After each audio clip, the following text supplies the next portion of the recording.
Hello everyone, and welcome to Capitol Watch for Friday, January 31st, our weekly look at the Missouri Legislature.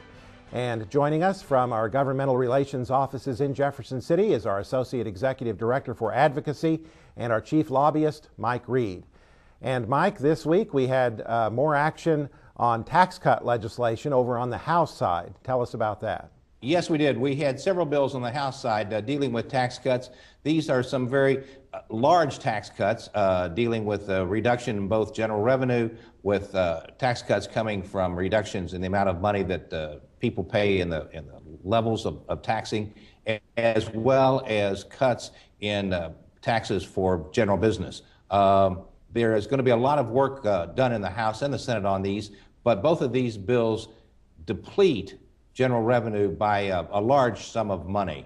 And the biggest question that we have is, once again, is if you're going to have tax cuts, please fully fund the foundation formula and transportation in the state of Missouri. So we're reducing the money that is coming into general revenue, and while we're still not meeting the obligations that the state has previously had in funding public education. And Mike, of course, last week we talked about a tax cut bill moving through a Senate committee. So that issue continues to have a lot of momentum, really on the fast track this year, isn't it? Yes, both the House and the Senate have fast-tracked these pieces of legislation, and it is something that we need to keep watch of very, very closely and keep our members informed of. I believe that they will be debated in the House in the next couple of weeks, and probably in the Senate also in that same time period. So maybe there'll be something crossing over and on the governor's desk before spring break. I know that's what some of the members of the General Assembly and the leaders would like to have, is if the governor is going to take any actions on this, they want it during the General Assembly session. And Mike, another issue that came up this week, the issue of unaccredited school districts and student transfers.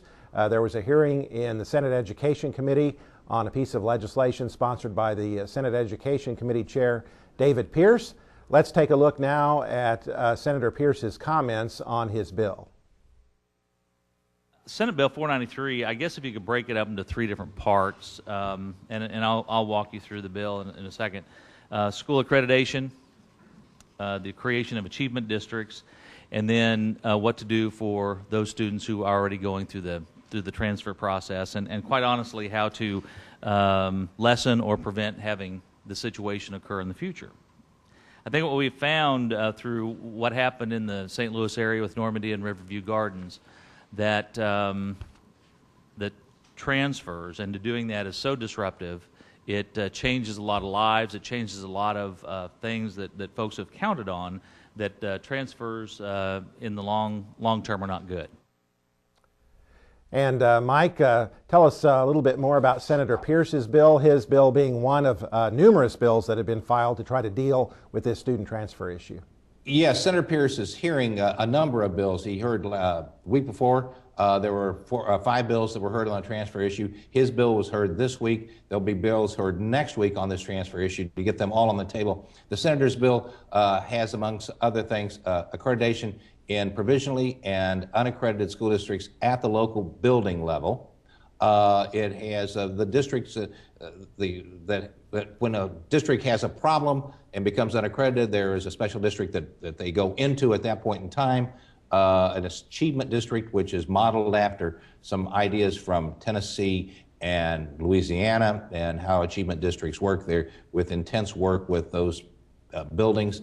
And then the transfer is having students first stay in your district if there are accredited schools that they can go to, and then if they are not, they go to districts that are but the surrounding districts are able to set limits on the number of students they have, so they don't have to have any increase in cost in those surrounding districts. There are just numerous ideas that are out there. Senator Pierce is trying to get all of the ideas on the table and then trying to pick the best ones to work with to fix this situation.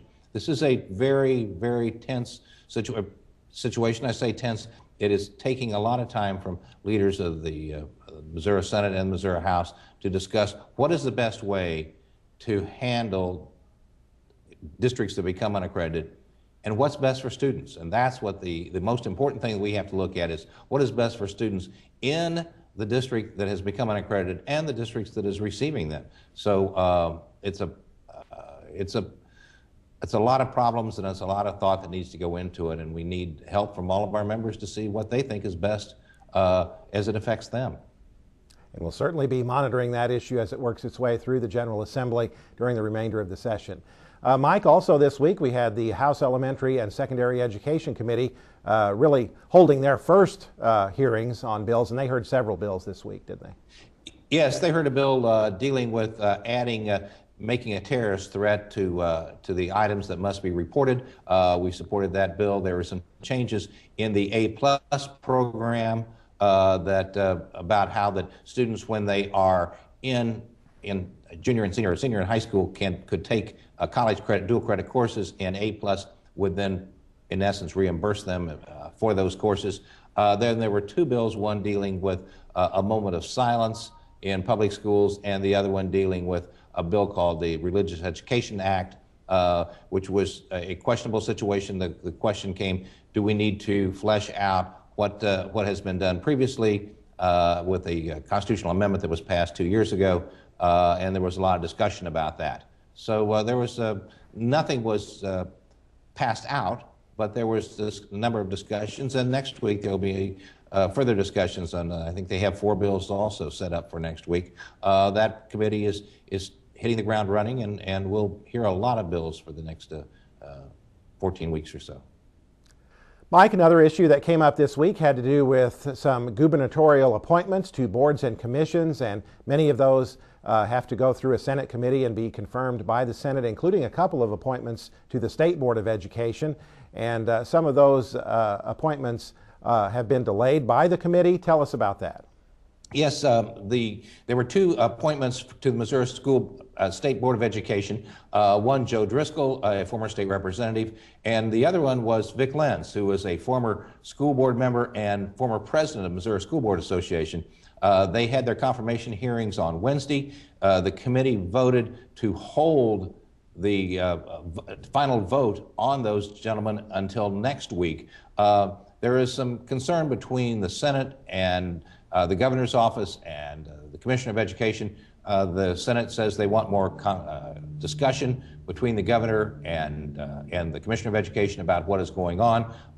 These weren't the only persons held up, but this has been going on for several weeks. Some concern between branches of government on how people should be appointed and what their responsibilities are. And there's quite a concern between the elected officials and the Department of Elementary and Secondary Education over a number of areas, including the report of the C-Trust report on the Kansas City School District, plus the transfer issue going on right now, as we previously discussed. All right, Mike, and what can we look forward to next week? More committee hearings, I'm sure. We have more committee hearings. As I said, the Senate committee will be hearing more bills on the transfer issue. Senator Pierce said he's going to hear all of the bills before he gets down and starts taking the best from various pieces of various pieces that are out there and to craft a bill. House Education has 4 bills scheduled dealing with various items. There will be some floor debate again, and there will be a lot of work done on the budget in the next several weeks. So it's going to be a very active time between now and mid-May. All right, Mike Reed, as always, thanks a lot for being with us, and we thank you for being with us as well. We'll be keeping you up to date, not only through this program, but also through our weekly Legislative Voice electronic newsletter that you receive and daily updates on the MSBA website. Thanks for joining us on this edition of MSBA's Capitol Watch.